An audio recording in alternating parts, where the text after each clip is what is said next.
이제 말씀을 전하기에 앞서서 온전히 귀하고 복된 기도의 자리를 지키는 우리 성도님들을 우리 한 사람 한 사람 축복합니다. 제가 축복할 때에 여러분 믿음을 가지고 아멘으로 응답하시기 바랍니다. 평안하십시오. 성령 충만하십시오. 오늘 이 기도와 또한 이 말씀을 통하여서 하나님께서 반드시 여러분을 구원하신다는 사실을, 그 현실을 온전히 믿는 여러분 모두가 되기를 간절히 축복합니다. 오늘 읽은 이사야 36장은 유다의 왕, 남유다의 왕 히스기야 때 아수르의 침략을 받았던 일을 전하고 있습니다. 아수르가 유다를 공격할 것이라는 것은 이미 이사야 7장에 이미 말씀을 전하고 있습니다.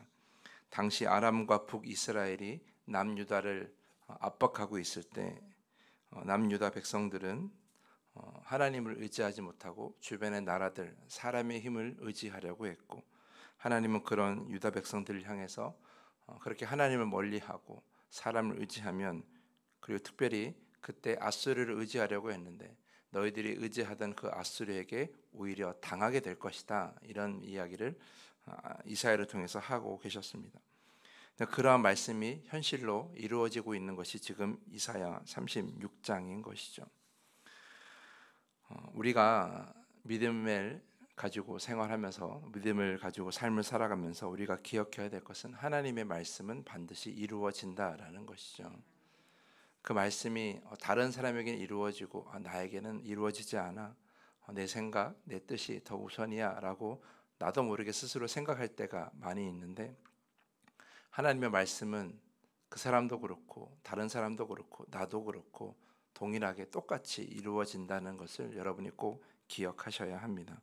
그래서 하나님 앞에서는 나는 좀 특별하니까 내 생각과 내 주장이 또 내 계획이 더 우선일 거야 라는 그런 어리석은 생각은 버리고, 하나님의 말씀은 반드시 우리의 삶에서 이루어진다는 것. 그래서 우리가 하나님의 말씀에서 멀어지면 우리의 삶은 그만큼 힘들 수밖에 없다는 것. 그래서 하나님과 가까워지는 것이 하나님과 가까워지는 것이, 이런 사실을 우리가 현실로 받아들일 필요가 있습니다. 그것은 마치 남의 이야기인 것처럼 나의 삶은 하나님이 아닌 다른 것이, 또한 내 생각이 주관한다는 생각은 빨리 버리셔야 한다는 것이죠. 만약에 남유다 백성들이 그때 이사야의 말을 잘 들었다면 이러한 일들은 일어나지 않았을 텐데, 이사야가 전하는 그 이야기에 하나님의 말씀을 제대로 듣지 못하고 이렇게 다시 하나님의 말씀이 이루어짐을 보면서 그때 우리가 왜 하나님의 말씀에 순종하지 못했을까? 왜 그때 하나님의 말씀을 더 중요하게 생각하지 못했을까? 그러한 후회를 한들 아무런 소용이 없다는 것입니다.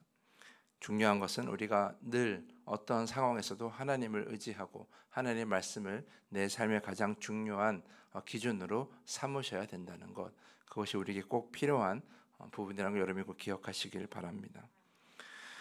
지금 이제 아수르가 유다의 많은 성읍들을 빼앗고 이제 예루살렘을 남겨놓고 있어요. 그래서 유다 백성들이 너무나 불안해하고 있는데, 그들을 더 불안하게 하는 것은 무엇이냐면 바로 그들이 처한 현실입니다. 자신들을 공격하는 아수르가 매우 강하다라는 것이죠. 오늘 본문 말씀을 보면 아수르 군대를 이끌고 온 랍사게라는 장군이 여러 가지 말을 하는데, 하나님에 관해서 모욕하고 또한 그들 유다 백성들이 갖고 있는 믿음에 관해서 무시하는 그런 말들을 많이 하고 있어요. 마지막 절 18절에서 20절 말씀을 보면 이렇게 기록되어 있어요. 혹시 히스기야가 너희에게 이르기를 여호와께서 우리를 건지시려 할지라도 속지 말라라는 거죠. 믿음을 가지고 있음에도 불구하고 그 믿음에 속지 말라라고 지금 랍사게가 매우 자신만만하게 이야기하고 있습니다. 그러면서 이렇게 말합니다. 열국의 신들 중에 자기의 땅을 아수르 왕의 손에서 건진 자가 있느냐? 하맛과 아르밧의 신들이 어디 있느냐? 스발와임의 신들이 어디 있느냐? 그들이 사마리아를 내 손에서 건졌느냐? 이 열방의 신들 중에 어떤 신이 자기의 나라를 내 손에서 건져냈기에 여호와가 능히 예루살렘을 내 손에서 건지겠느냐 하셨느니라 하니라. 지금 이 랍사게의 말에 요약하면 이런 의미가 있어요. 다른 어떠한 민족, 그러니까 아수르가 이미 점령해온 그 많은 나라들이 가지고 있던 그 이방 신들, 그 자신들의 그 믿음을 그들이 갖고 있는 믿음을 이제 무시하면서 그들이 섬기는 그 어떠한 신도 이 아수르의 힘에서 막 건진 사람이 아무도 없었다. 그러니까 아수르의 능력을 막아낸 그 어떠한 신도 없었다라는 거죠. 그러니까 지금 이 세상에서 가장 강한 게 뭐예요? 아수르라는 걸 얘기하고 있어요. 그러면서 결국 유다가 섬기던 여호와 너희들의 신도 결국 이 아수르의 힘을 막아낼 수 없을 것이다라고 이렇게 말을 하고 있는 것이죠. 그러면서 여호와를 신뢰하자고 말하는 그 히스기야 왕에 속지 말고 지금 아수르에게 항복하라, 그런 이야기를 하고 있는 것입니다. 흥미로운 것은 랍사게가 이러한 말을 자신들의 언어로 하는 것이 아니라 유다 백성들의 언어로 이야기하고 있다는 거예요. 이것은 심리전이에요. 백성들에게 다 듣게 해가지고 그들을 불안하게 만들고 포기하게 만드는 것, 이것이 지금 이 아수르가 먼저 행하고 있는 전략이라는 것이죠. 이 심리전이 통할 수 있는 것은, 이 심리전이 지금 통할 수밖에 없는 이유는 무엇입니까? 아수르가 그만큼 강하기 때문이에요. 아수르가 강하다는 것이 뭐예요? 현실이라는 거죠. 그러니까 현실은 아수르에게 함락당할 수밖에 없는 예루살렘이라는 것이죠. 그 말이 너무나 당연하기 때문에 지금 이스라엘 백성들은 그 심리전에 넘어가지 않으려고 하고 있어요. 그래서 21절 말씀 보면 유다 백성들은 랍사게의 말에 아무런 대답도 하지 않습니다. 말을 하면 할수록 그 심리전에 넘어갈 것이 뻔하기 때문이에요. 그래서 심리전에 휘말리지 않고 믿음을 지키기 위해서 아무런 대답도 하지 않습니다. 이런 이 내용, 오늘 읽은 이 이사야 36장을 보면 우리의 모습도 보인다고 저는 생각을 합니다.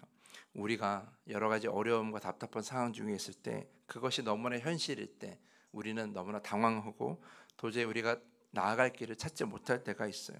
내 삶의 어려운 일들이 현실이고 그 문제를 내 힘으로 도저히 해결할 수 없는 것도 현실일 때, 이 어려움 안에서 평생 살아야 되는 것도 현실일 때, 그래서 그 현실 안에서 도저히 내가 벗어날 수 없다고 판단될 때 우리는 아무것도 할 수가 없고 늘 절망만 가질 때가 많이 있습니다.